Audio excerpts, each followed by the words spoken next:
Well, we let the guys know that there's no moral victories, and that's certainly the truth. We love the game because you can potentially lose the game. That's what makes our game beautiful, is that you got to scratch and claw with everything you got to not lose the game.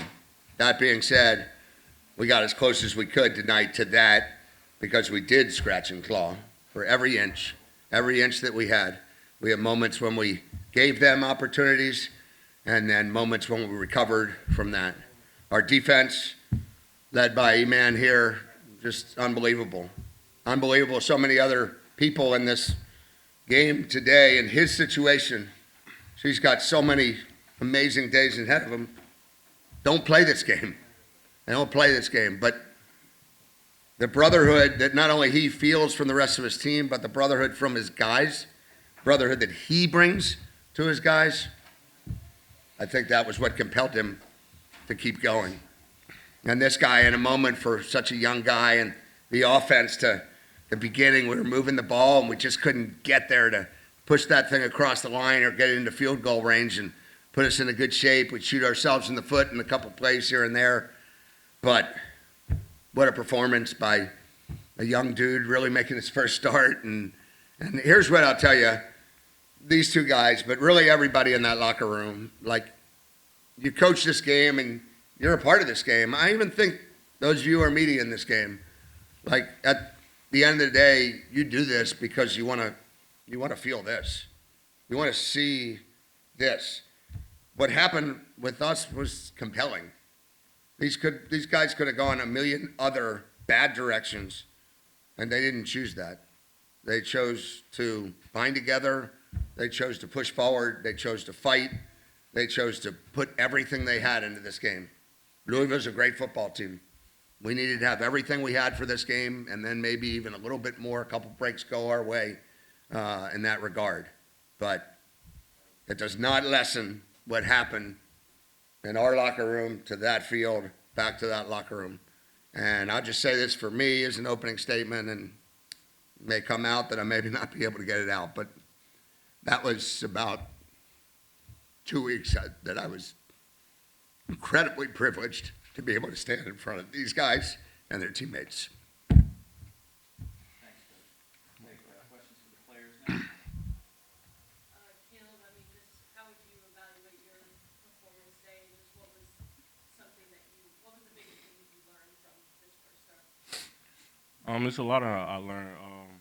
Just taking my reads, just having a process, and just breathing before every play, and just having my guys and that got my back. I just got to take it slow and breathe. But from this game, I learned a lot, and just the brotherhood that we got, we just kept driving, and I learned a lot today for sure.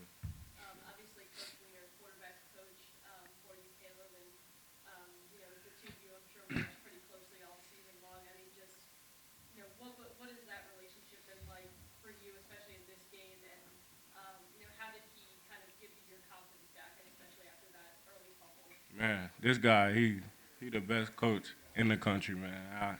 I appreciate him and so thankful for him. Football-wise, he pushed me every day just to be better, learn, and take it day by day just to learn something new every day. And he pushed me. And off the field, he's always there for us, the whole QB room, and we just so thankful for him, man. We don't take him for granted at all. Then for E-Man, I know this isn't the result you guys wanted, but just what can you say about this experience and just the way that your defense, competed today? Man, I mean everything for real. Like we gave it all we got for real. Just playing with your brothers, and you don't miss it. So you just love it. And just lastly, now that you've played your final game here, I mean, just what is the message that you have to the younger guys to keep this defense as strong as it was this year into next season? I say keep going and stay dedicated to the work for real. So like, just don't take no days off and be in that film for real and watch football. Check, check. I was just handed a mic, so am I supposed to hand these to the questioners? All right, let's do it. I just have a comment for Coach Wiener. I just met you yesterday.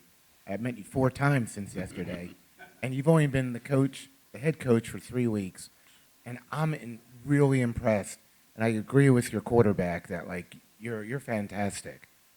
And Thank you so much. And I hope you go some other place and have a bright future. Thank you. The only thing I'd say to that is that you realize when you set yourself, when you're a young guy, to go coach, go teach, and you want to impact people, what you don't think about at that time is that that impact is tenfold back to you. And impact, real impact, is never a one-way street. It's always a two-way street, and if it's not real. This is for Caleb. It's your first start, right, in the collegiate ranks. I'm really impressed with what you did. Your reads, the way you threw the ball. I mean, you acted like you've been there for a long time. I'm really impressed. Thank you. Shout out to my teammates. They give me the confidence.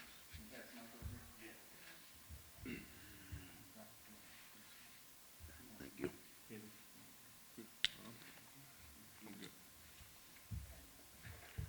Caleb, just to piggyback off just going through this experience, getting ready for your first start, just kind of how would you describe just kind of this feeling being out on the field with those guys and just kind of partaking in this experience in these last 2 weeks? Man, it's been a blessing. Just these group of guys, man. It's just all great guys, man. They always every day give me the confidence to just be me, and just me not to think like everything is on my shoulders, but just play ball and just be the best person I could be and be the best player I could be. And I'm so thankful for my teammates and my O-line. Shout out my O-line in the QB room, and they always have my back. They teach me anything I don't know. I can ask them anything. My QBs and starting quarterback Tucker, he's out right now, but he always got my back. He always looking to help anybody in the room, and I'm so thankful for them, for sure. Second half, you guys kind of started to pick up some momentum. What was said at halftime, and what was kind of working well for you guys on the second half? I'll say when we got to the halftime, we just said just keep going. We're not out the game. Stay in the fight and just keep going, and just stay in it. That's all. And we just got to keep pushing. And our game plan, we just take the easy stuff. Just drive down the field to 5-yard gains and run the ball, get a O-line, get off the ball and stuff. So I feel like that worked for us, but we just came up a little short a couple of drives. E-Man, I got 2 questions for you. That's all right. First things first, just the performance of the defense, especially early on. You guys kind of set the tone early. Kind of what impressed you most about just the way you guys played on defense? Yeah, like coming into this game, we already knew we had to work every play. So it's like we always communicate on the same page.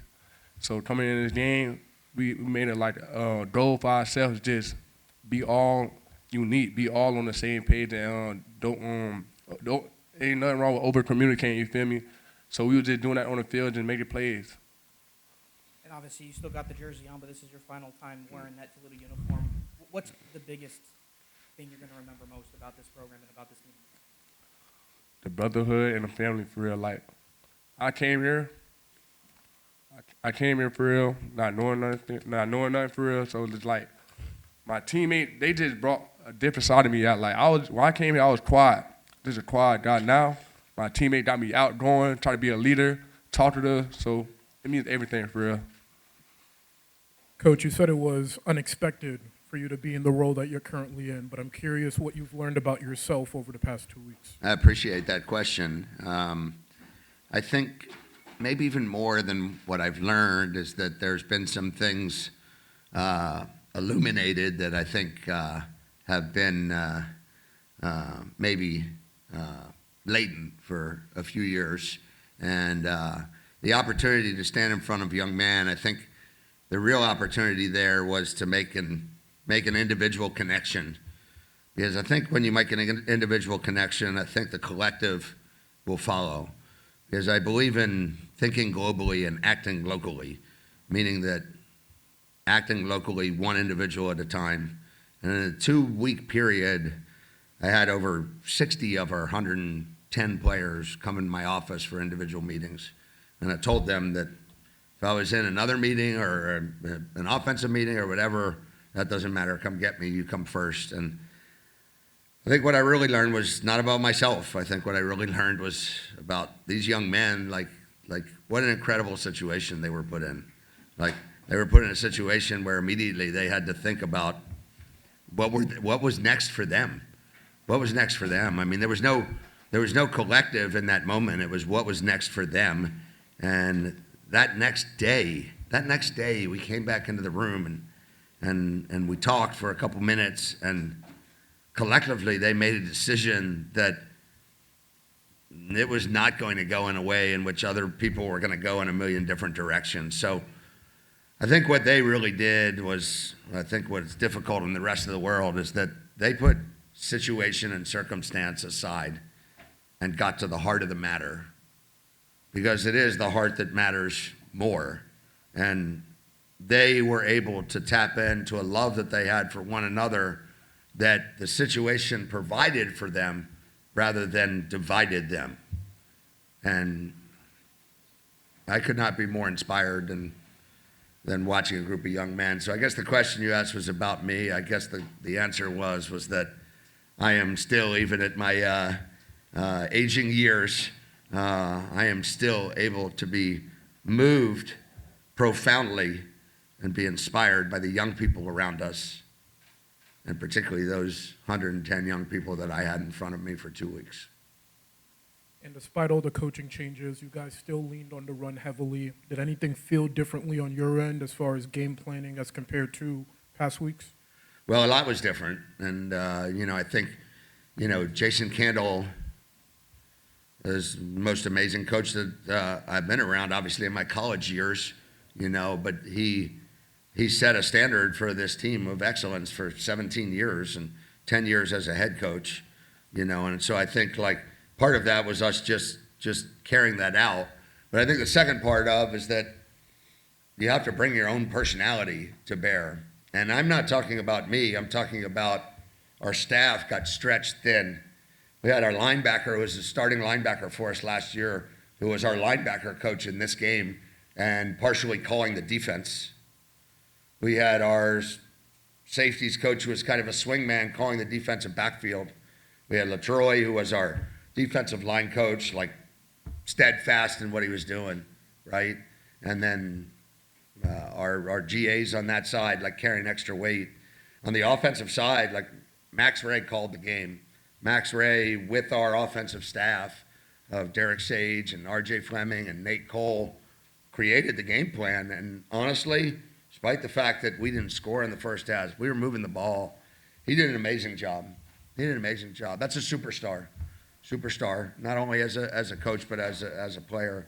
Kyle Hazel, our GA, took over my quarterback room for us, and Caleb just talked about the quarterback room. And one thing I know when I turn it over to Kyle is I don't know if we have the 6 best players in the country, but we have the 6 best guys. It's a joy every single day to walk into that room. Those guys are incredible.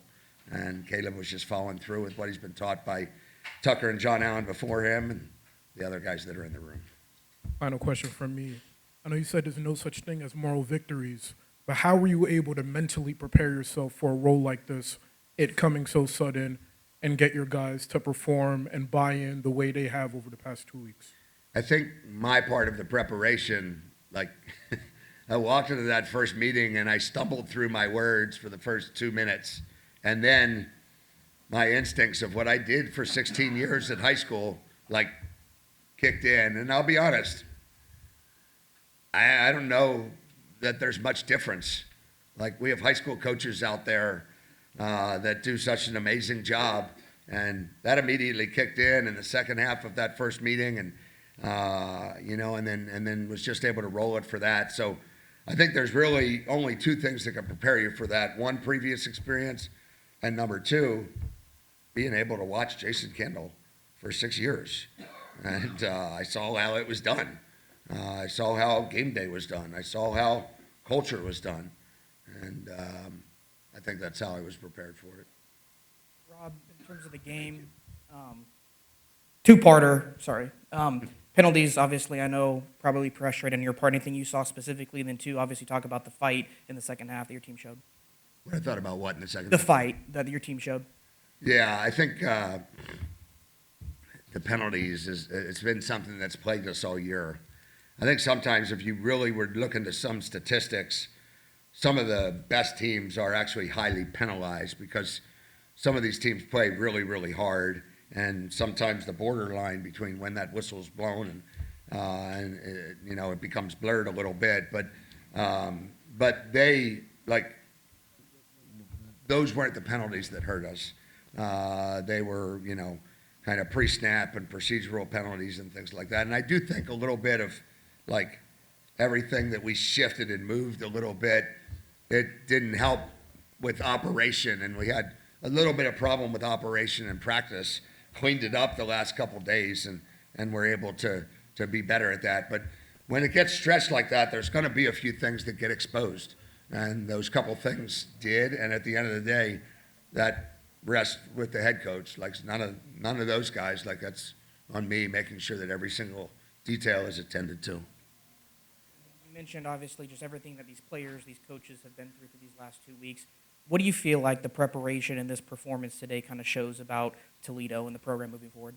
Yeah, one more thing that I didn't mention was Andrew Fowler, who took over our special teams as well. He was our special teams GA, and he took over a program that has 80 plus of our players involved in it. That's like a secondary head coach there in that role. So what was your question Just again? obviously Sorry. just them staying together, buying in, and obviously kind of Yeah. setting that standard of Toledo. Right. I'm just glad at the end of the day, like we talked about no moral victories, but I'm glad that effort, I told them like 2 weeks ago, I told them one thing. I said, all I wanted us to play a game in which that was the greatest effort in the history of bowl games. And I don't know, there's no quantifying way to determine that. And obviously we didn't win the game, so maybe you'd say not, but we got pretty darn close, and there wasn't going to be a moment that they were going to stop, and that is truly live in a macho world of football. But I just walked out of a room in which the word love was said at least 1,000 times. Coach over here. We got time for just a couple more, so let's. First of all, welcome back to South Florida. I just want to jump off from that point. From Plant City High School to now playing against both of the Braum brothers, a Braum coach who took down the University of Miami this season. Take me through it holistically. How does it feel for yourself to be put into a situation like this? Yeah, as I said before, it was really like the greatest privilege that I've had, certainly in my college time. And I got a text message from Jason Candle this morning who said like 17 years he's been battling for the Rockets, and today he didn't get to do that, and he feels a little bit sick in his stomach because he didn't get to do that, in his gut because he didn't get to do that. But he said he couldn't be happier that I got the opportunity to do that. And it's amazing how circumstances and life paths just happen, and this life path happens, and you wonder what could have happened on that one. But I think, like for me, like everything, kind of the cosmic tumblers all came together at one time to allow me to have that opportunity. And like you said, coming from Plant High School in Tampa, Florida, and there's some great football played there by a lot of guys, but being able to do this for 2 weeks on the collegiate level, it was invigorating to me. It was energizing for me, and it was something that I'll never forget, and I'll never forget each one of those kids. Hey, Coach.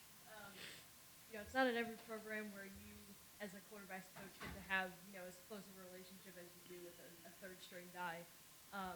Just talk about the relationship between you and Caleb and how that's grown the last 2 weeks and how you feel like he really grew up today as a player. Well, he said the right words at the beginning. He said, "That's my guy," and that's what I feel back at him. Like, that's my guy, and and that's true across the board of all the quarterbacks in our room. And I feel like we kind of bond together, and we just kind of feel like we're on this journey together.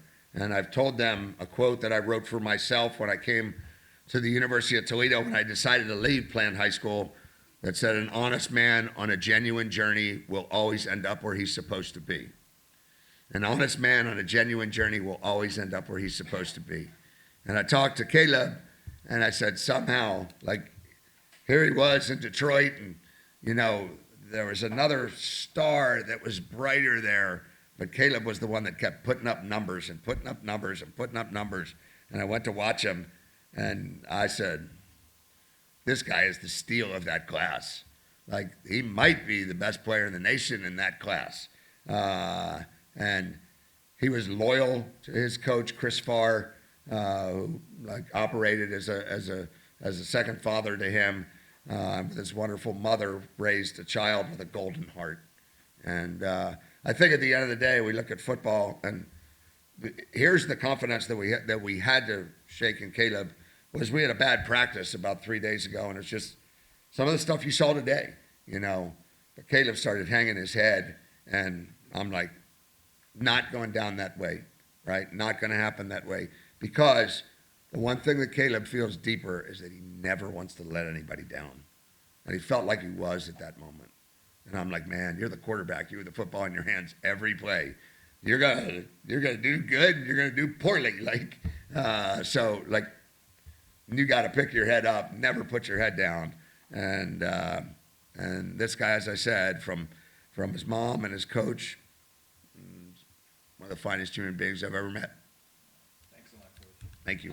Appreciate all your I just want to say one more thing. I know that a lot of people don't always appreciate you all, but our sport doesn't exist to the height that it exists without you all.